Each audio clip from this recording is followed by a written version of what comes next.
सभी को, मित्रगणों को, अतिथि सज्जन जो बाहर से आए हैं, सबको मेरा वाहिगुरु जी का खालसा, वाहिगुरु जी की फतेह। अस्सलाम वालेकुम, आदाब, नमस्कार।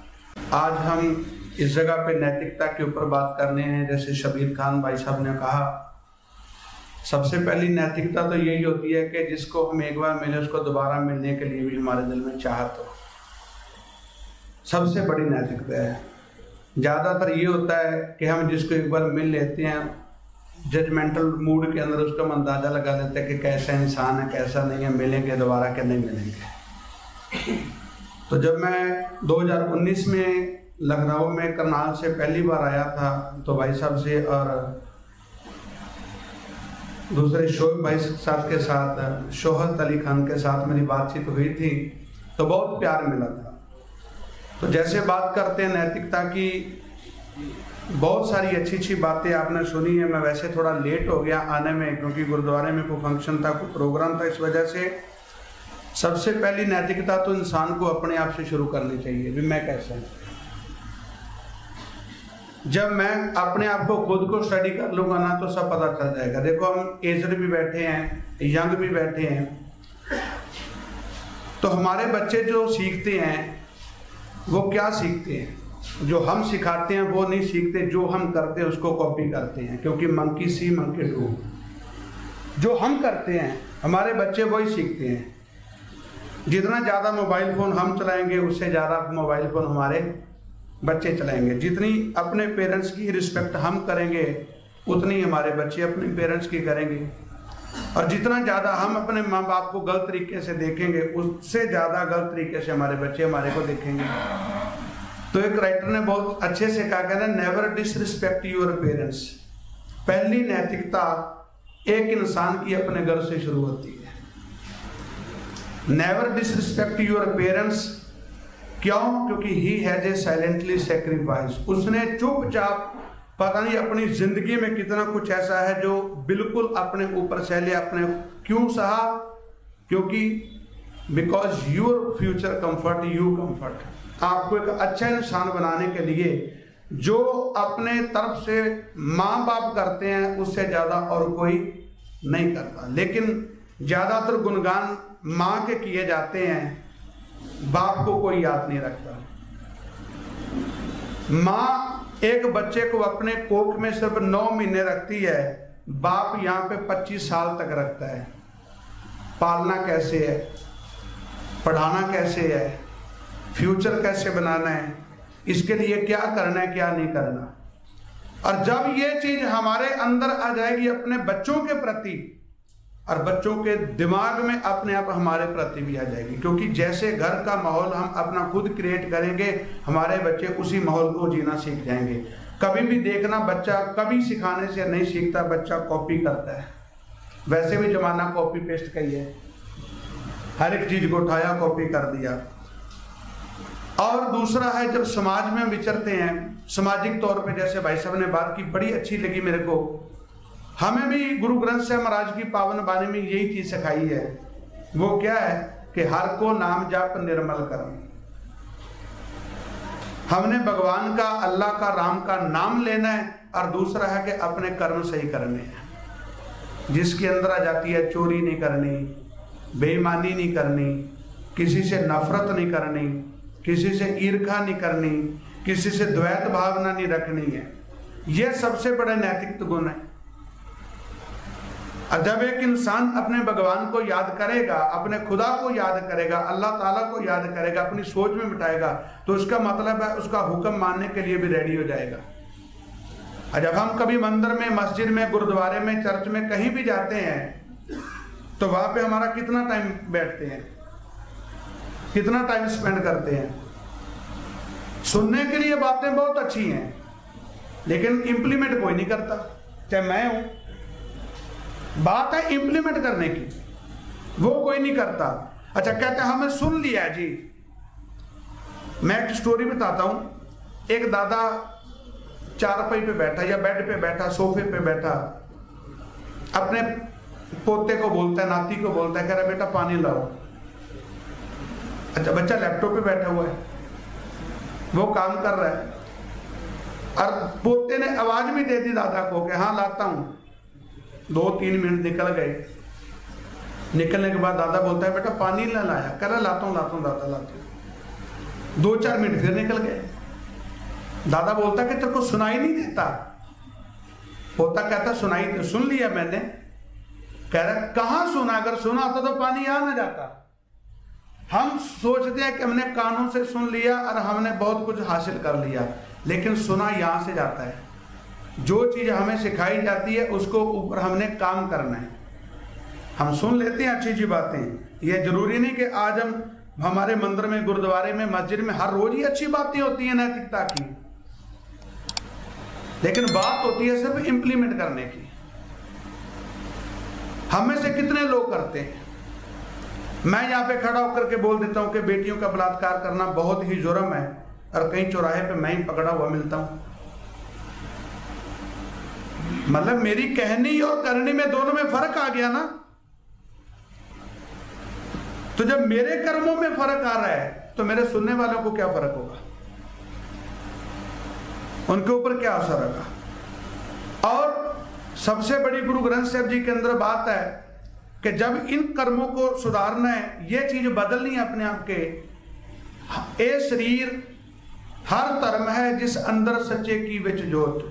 गुरबानी की तुकें हैं कि ये शरीर ही पूरे का पूरा बॉडी के पार्ट्स हमारा धर्म है।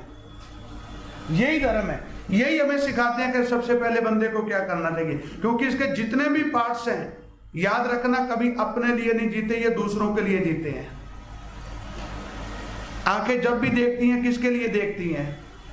पैरों के लिए, क्योंकि आंखें देखती हैं, चलना तो पैरों ने है ना। जब आंखें तो बताती हैं कहां पे खड्डा आ रहा है, कहां पे ब्रेकर आ रहा है, कहां पे स्पीड ब्रेकर है, कहां पे पानी है, कैसे चलना है, और वहां से निकल के कौन जाते हैं? पैर। और पैर बड़े ध्यान से चलते हैं। क्यों? क्योंकि पैरों को पता है कि अगर मेरे को किसी प्रकार की ठेस पहुंची तो सबसे पहले मेरा मुंह आगे गिरेगा, चोट आंखों को पहुंचेगी। आंखें पैरों के लिए जी रही हैं, पैर आंखों के लिए जी रहे हैं। इंसान पूरी जिंदगी काम करता है। काम कहां से होता है? हाथों से। हाथों से। हाथ मेहनत करते हैं, हर तरीके का, किसी भी जगह पे करते हैं। पेन चलाते हैं, फावड़ा चलाते हैं, ट्रैक्टर चलाते हैं, कार चलाते हैं, कुछ भी काम करते हैं, कमाई करते हैं। उस कमाई से कपड़ा खरीद के लाते हैं। कपड़ा टेलर सीलता है, वो सीला भी हाथों ने कैंची से काट के। पूरी बॉडी के ऊपर कपड़ा जाता है, हाथ फिर खाली रह जाते हैं। हाथ फिर खाली रह गए हैं। तो अगर ये कहें कि यार मेरे को कपड़ा तो मिल नहीं रहा, मैं क्यों किसी के लिए काम करूं, तो फिर हमारा बदन भी पूरे का पूरा नंगा रह जाएगा।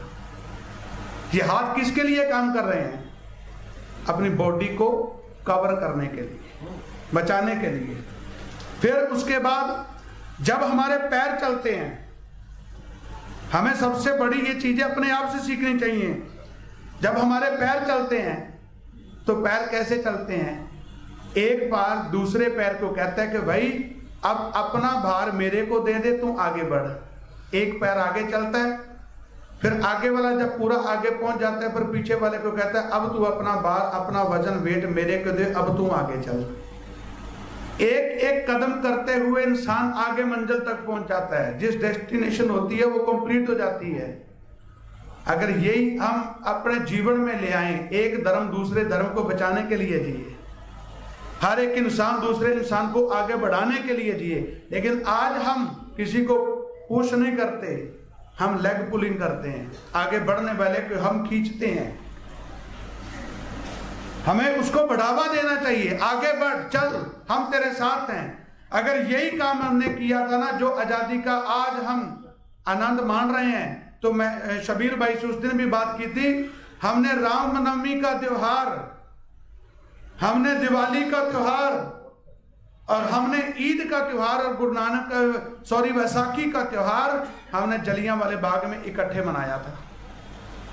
अगर हम एक थे तो हमने हिंदुस्तान को आजाद करा लिया। अगर हम एक ना होते तो कभी ये आजादी ना आती। रह हम देश के लिए रहे हैं, कुर्बानी हम सबने बराबर दी है। हिंदू ने, मुस्लिम ने, सिख ने, ईसाई ने, सबने बराबर दी है, क्योंकि आजादी के टाइम पे हमारे पास कोई धर्म, कोई मजहब नहीं था। हमारा सिर्फ एक मिशन था, स्टेट ऑफ मिशन ये था कि हमने अंग्रेजों से अपने देश को आजाद कराना है, और करवाया। अगर आज ये चीज हम फिर दोबारा से ले आए तो हमारे देश में हिंदू मुस्लिम के झगड़े खत्म हो जाएंगे, सिख ईसाई के झगड़े खत्म हो जाएंगे। अपने शरीर से पूछ लो, अपनी बॉडी से पूछ लो। हमारे दांत हैं, प्रोटेक्ट करते हैं किसको?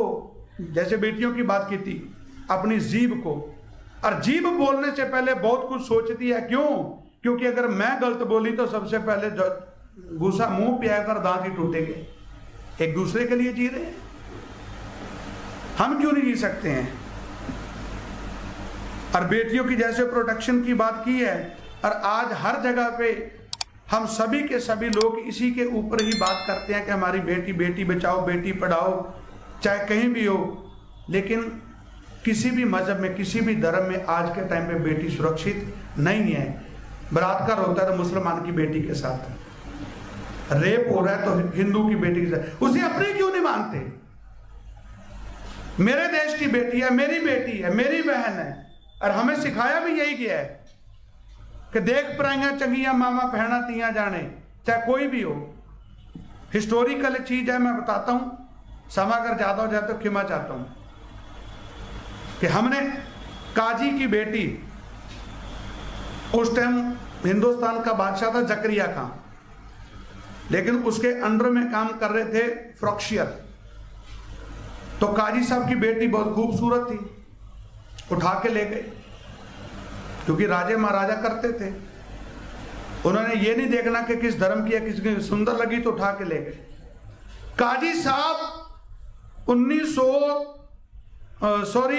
1700 तकरीबन 20 में 21 में एक सरदार जी के पास है जिनका नाम आता है भाई तारू सिंह। उनके पास आन के कहते हैं कि मेरे साथ ये मसला हो गया है और आप हमारी हेल्प करें। ये 3 चीजें जो हमें दी गई है ना, दस्तार, गुफ्तार, रफ्तार, और चौथा है किरदार। वो आए, दस्तार को देखा, आए, आन के बैठे, बात की बड़े प्यार से। उसे कहते हैं गुफ्तार, गुफ्तगू करनी। अच्छे से प्यार से बात की, काजी साहब ये बेटी आपकी नहीं, ये मेरी भी बहन है। सामने वाले का दर्द पहले से ज्यादा हल्का हो गया। ये बेटी आपकी नहीं, ये मेरी बहन है। और उसी रफ्तार के साथ साथियों को इकट्ठा किया, रात को जाकर के, जिसे बोलते हैं कि 12 बज गए, 12 बजे रात को जाके किले का दरवाजा तोड़ के बेटी को बचा के महफूजियत के साथ काजी साहब को पकड़ा दिया। और इसे बोलते हैं किरदार। ये जरूरी नहीं कि एक इंसान किसी एक कम्युनिटी के पास है, ये हर एक इंसान के पास होना चाहिए। पहले दस्तार, दूसरा गुफ्तार, तीसरा है बंदे की रफ्तार, और चौथा है इंसान का किरदार।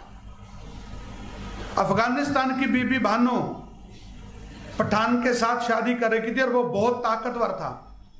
और जब हरि सिंह नलवा, सरदार हरि सिंह नलवा ने दराई खैबर का रास्ता बंद किया और बीबी भानो आई, उसको पता लगा कि इस जिससे मैंने निकाह कर रखा है इससे भी ताकतवर है सरदार हरि सिंह नलवा। नाम आपने सुना होगा। कह रही है कि मेरे को उस जैसा बेटा चाहिए। आई, आन के सरदार हरि सिंह नलवा को कहती कि मेरे को आपसे बेटा चाहिए। मैं शॉर्टकट में बता रहा हूं।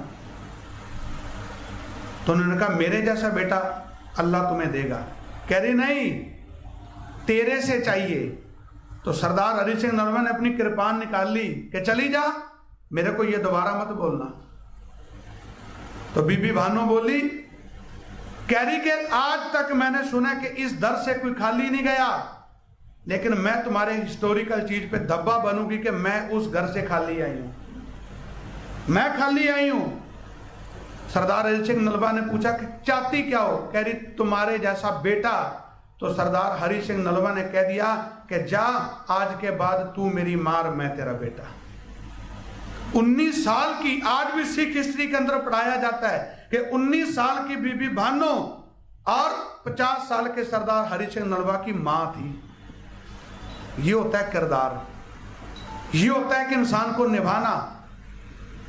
और जिस दिन ये हमारे सम के अंदर आ जाएगा ना, तो फिर हमें नैतिकता के गुण पढ़ाने की जरूरत नहीं पड़ेगी। और ये सारे के सारे गुण हमारे घर से आते हैं, और हमें अपने अंदर से ये चीजें पूरी की पूरी लानी है। और दहेज प्रथा ये वो सब मना है, हर धर्म में मना है। इस्लाम धर्म में तो ब्याज लेने तक मना है, लेकिन हम वो भी लेते हैं। हजरत मोहम्मद साहब कहाँ लेने देते थे? चोरी करना मना, डकैती करना मना है। तो हम इन सब नैतिकता के गुणों को अपने अंदर लाएं। अगर मैं ज्यादा बोल गया हूं तो मैं उसके लिए क्षमा का प्रार्थी हूं, क्योंकि बोलते टाइम फ्लो के अंदर टाइम का पता नहीं चलता। तो आप सब ने मेरे को यहाँ पे बुलाया, मौका दिया आपसे बातचीत करने का। जो मेरे को थोड़ी नैतिकता के बारे में समझ थी वो मैंने आपके साथ साझी की है। बाकी ज्यादा बोल दिया हो तो उसके लिए क्षमा। वाहिगुरु जी का खालसा, वाहिगुरु जी की फतेह।